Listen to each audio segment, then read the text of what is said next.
दोस्तों नमस्कार। आपकी सफलता ही मेरा मिशन है। ज्ञान कोश एजुकेशन पर आपका अभिनंदन है। मित्रों, जिस घड़ी का इंतज़ार था वह घड़ी आ ही गई है। टीजीटी पीजीटी की वैकेंसी आ चुकी है। हाँ, बेशक सीट कुछ कम है, लेकिन कोई बात नहीं है। अगर तैयारी कंप्लीट रहेगी तो फिर कहीं कोई दिक्कत नहीं रहेगा। माना कि पीजीटी में भी काफ़ी सीट कम है। अगर जनरल ओबीसी सब मिला करके देखा जाए तो करीब 73 सीट का आ रहा है। कुछ एससी का जो है वह भी अपना अलग है।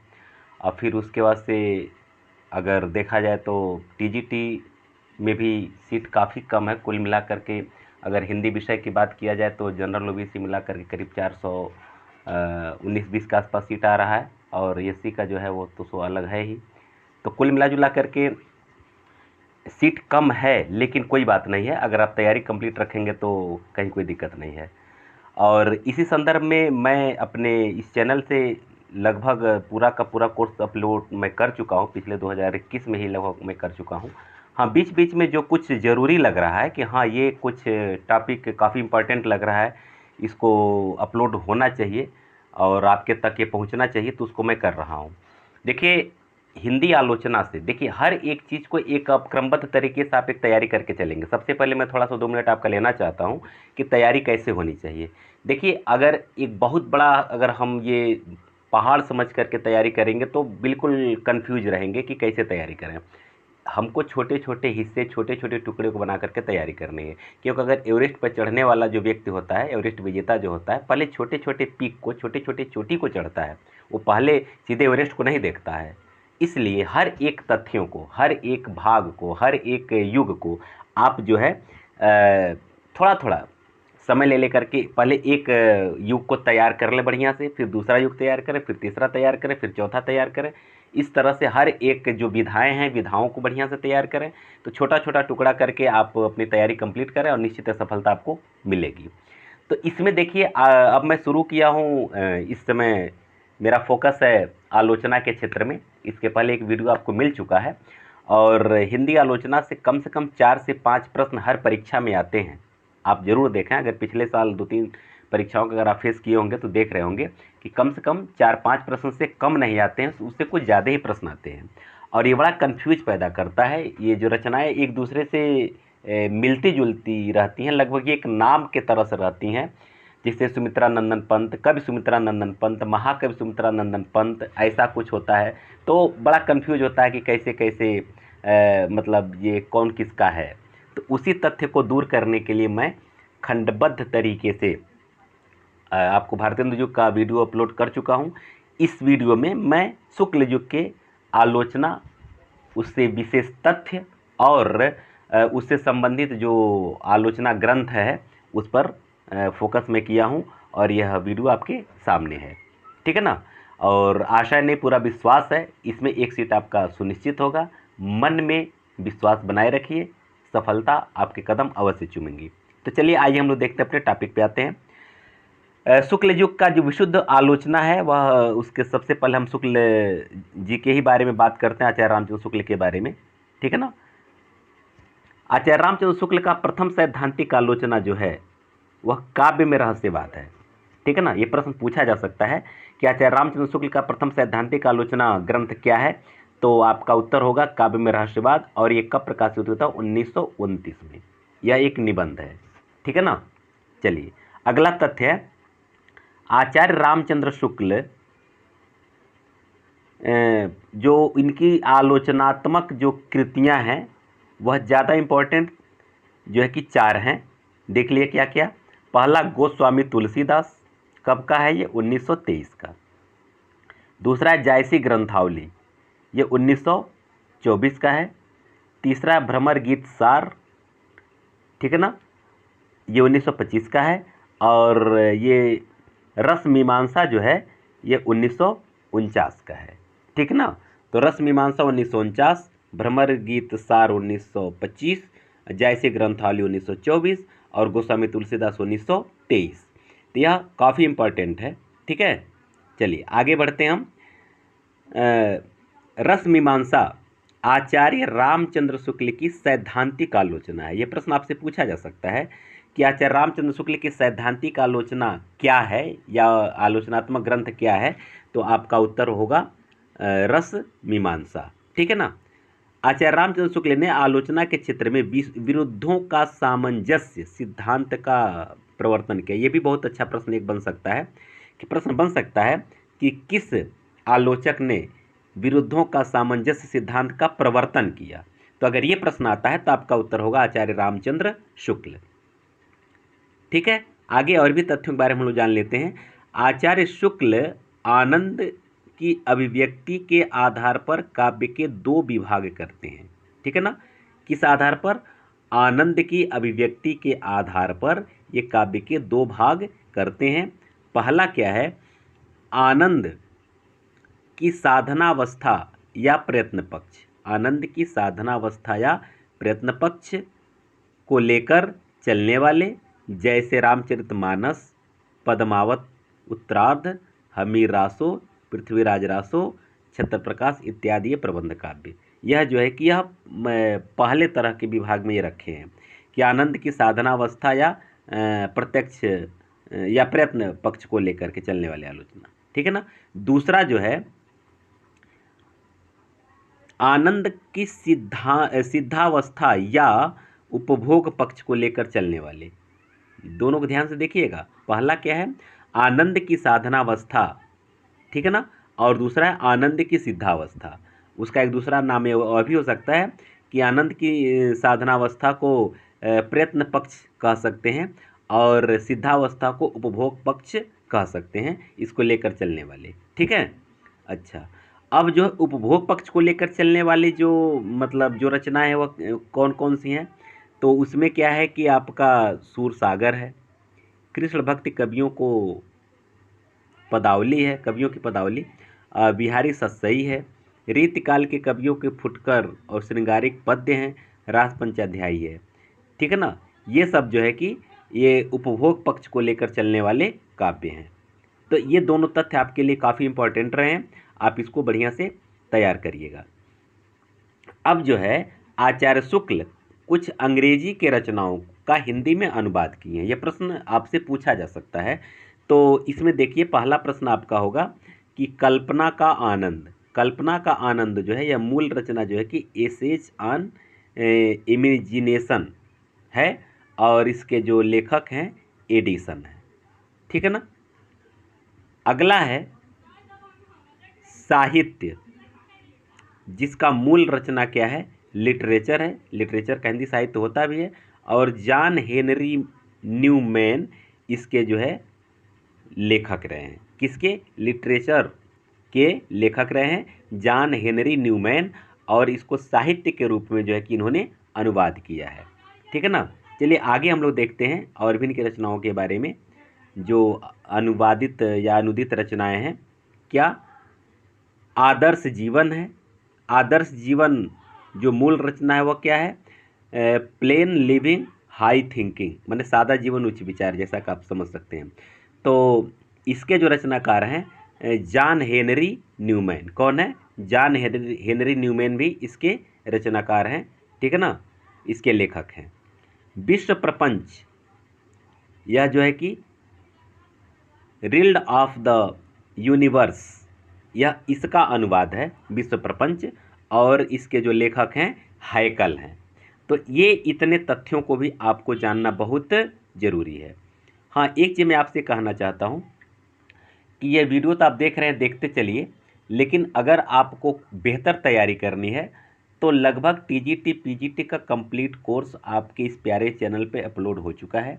आप एक बार प्लेलिस्ट में जाइए, वहाँ कई फोल्डर आपको मिलेंगे और उसमें क्रमबद्ध तरीके से, जैसे हर एक काल का, जैसे कि आदिकाल, भक्तिकाल, रीतिकाल का भी बाकायदे वीडियो अपलोड आपको मिलेगा।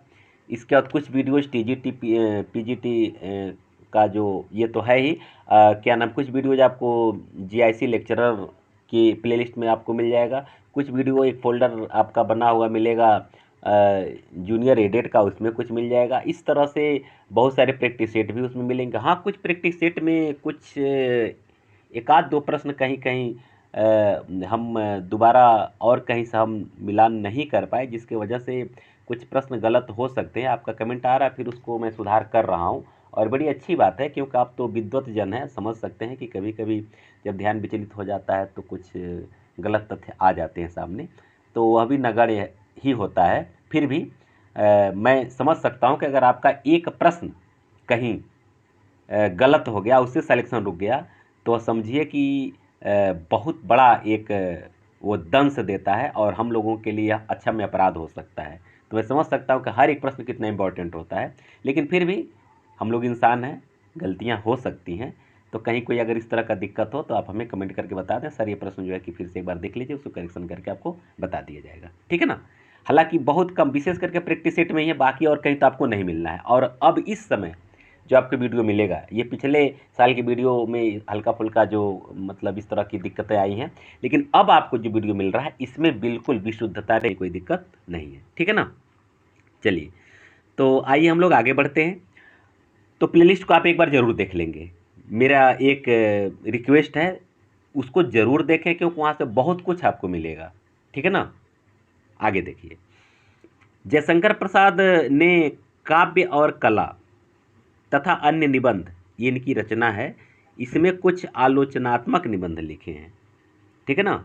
इनकी एक रचना है काव्य और कला तथा अन्य निबंध, इसमें कुछ आलोचनात्मक निबंध लिखे हैं, ठीक है। जयशंकर प्रसाद ने लिखा है, क्या लिखा है, ये बहुत अच्छा एक कथन है, बार बार पूछा जाता है, परीक्षा में बार बार पूछा, ध्यान रखिएगा। काव्य आत्मा की संकल्पनात्मक अनुभूति है, आत्मा की मनन शक्ति की वह असाधारण अवस्था जो श्रेय सत्य को उसके मूल चारुत्व में सहसा ग्रहण कर लेती है, काव्य में संकल्पनात्मक अनुभूति कही जा सकती है। कथन तो बड़ा है, लेकिन एक ट्रिक मैं आपको बता रहा हूँ, उस ट्रिक से आपका ये कथन काफ़ी आसान हो जाएगा याद करना। जहाँ आपको दिखे, जहाँ आपको संकल्पनात्मक अनुभूति दिखे, संकल्पनात्मक अनुभूति, बस इस शब्द को आप पकड़े रहिएगा। संकल्पनात्मक अनुभूति जहाँ कहीं भी अगर आपको वाक्य में दिखे, वह सीधे आप जयशंकर प्रसाद को टिक करिएगा।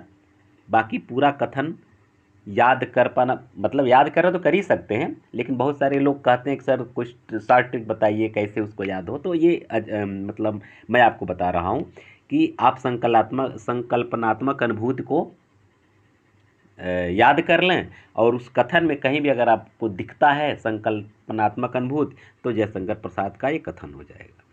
आगे देखिए, सुमित्रा नंदन पंत जो है कि प्रथम छायावादी कवि हैं जिन्होंने छायावादी कविता के बचाव में आलोचना लिखी है। बहुत अच्छा तथ्य है ये पूछा जा सकता है कि वह कौन सा छायावादी कवि है जो छायावादी कविता के बचाव में आलोचना लिखा है।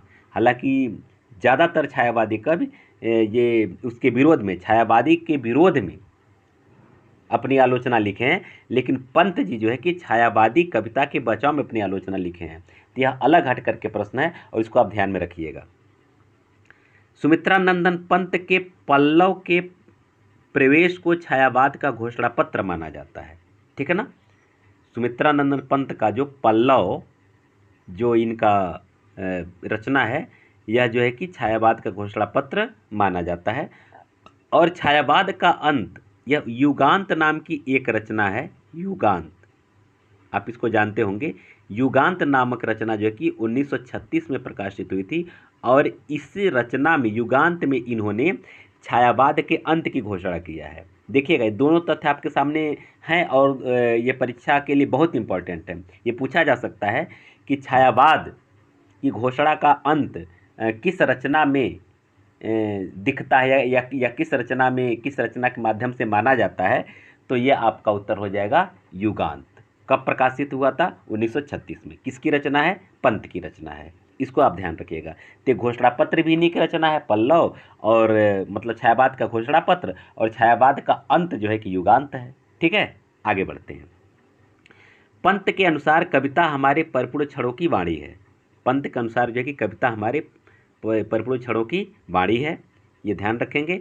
और पंत की जो आलोचनात्मक जो ग्रंथ है उसको देख लिया जाए। पहला है गद्य पद्य, ये कब आया था? 1953 में। गद्य पद्य 1953 में। शिल्प और दर्शन, इनका जो आलोचनात्मक ग्रंथ है यह 1961 में आया था। और छायावाद पुनर्मूल्यांकन 1965 में आया था। छायावाद पुनर्मूल्यांकन 1965 में। शिल्प और आनंद 1961 में। गद्य पद 1953 में। तो सबसे ज़्यादा इम्पोर्टेंट आपका ये है छायावाद पुनर्मूल्यांकन। ये बहुत इंपॉर्टेंट है, आप इसको हमेशा याद रखेंगे। ठीक है, चलिए आगे बढ़ते हैं। सूर्यकांत त्रिपाठी निराला ने लिखा है कविता परिवेश की पुकार है। क्या है? कविता परिवेश की क्या है? पुकार है। ठीक है ना, परिवेश की पुकार है। ये बहुत अच्छी पंक्ति है, क्योंकि इनका कथन यानी कि इनका आलोचनात्मक कथन बहुत कम मिलता है त्रिपाठी जी का, सूर्यकांत त्रिपाठी निराला जी का, और लेकिन जो मिलता है बहुत इंपॉर्टेंट है, तो इसको आप ध्यान रखेंगे। कविता परिवेश की पुकार है, यह जो है कि कथन सूर्यकांत त्रिपाठी निराला जी का है। ठीक है ना दोस्तों, वीडियो कैसा लग रहा है, संकलन कैसा लग रहा है, आप हमें कमेंट करके अवश्य बताएंगे, क्योंकि आपका कमेंट जिस तरह से भूखे व्यक्ति को भोजन मिल जाने से तृप्ति मिलती है, उसी तरह से आप लोगों का कमेंट जो है कि हमें तृप्ति प्रदान करती है, और साथ साथ एक दिशा निर्देश भी देती है कि मतलब किस तरह का आपका मतलब सोच है, कैसा आपका वीडियो चाहिए, किस तरह का मतलब वीडियो पर आपका ज़्यादा फोकस है, और किस तरह का मतलब मैं और भी कुछ मतलब कुल मिलाकर के एक तरह से आप लोगों का कमेंट एक दिशा निर्देश हम लोगों को दे देता है, जो भी यूट्यूबर हैं, कि किस तरह का वीडियो आपको मतलब दिया जाए। क्योंकि हम लोग तो अपने स्तर से तो बेहतर देते ही हैं, लेकिन हो सकता है कि कहीं कुछ ऐसे तथ्य हैं कि जो शायद छूट रहे हों, तो आप अगर इंगित करा देंगे, ध्यान इंगित करा देंगे कि इस तथ्यों पर एक वीडियो डाल दीजिए, तो उसको भी मिल जाएगा। हालांकि सिस्टमेटिक ढंग से लगभग हर एक विधा पर, हर एक युग पर बहुत सारी वीडियोज़ आपके इस चैनल पर अपलोड हैं, प्लेलिस्ट में जाकर के आप उसको देख सकते हैं। ठीक है ना, आगे देखिए। निराला ने कवित्व को नहीं, यहाँ अभी हम लोग छूट रहा है। आलोचनात्मक कृतियाँ इनकी जो हैं, आलोचनात्मक कृतियाँ, रविंद्र कविता कानन, ये इनकी बहुत इंपॉर्टेंट आलोचना है, बार बार परीक्षा में पूछी भी जाती है। रविंद्र कविता कानन जो है कि सूर्यकांत त्रिपाठी निराला जी की आलोचनात्मक कृति है, जो कि रविन्द्रनाथ टैगोर की कविता की आलोचना है। ये पंत और पल्लव, पंत और पल्लव की आलोचना जो है कि ये किए हैं, या इसका प्रकाशन वर्ष है 1938। और एक इनका जो आलोचनात्मक ग्रंथ है प्रबंध पद्य। तो ये तीन इनका है, रविंद्र कविता कानन, पंत और पल्लव, और प्रबंध पद्य। ये इतना आपको याद रखना पड़ेगा।